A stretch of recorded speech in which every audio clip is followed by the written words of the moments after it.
GAGGA is engaging the whole network in women network. I mean, in women network in Asia. So I think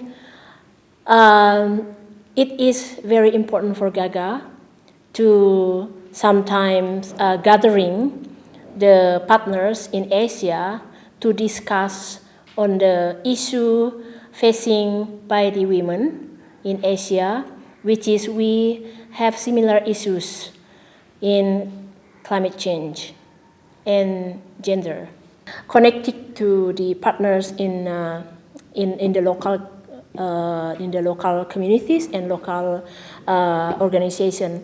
So GAGGA is one of the international organizations who connect the local organization like my organizations into international funding.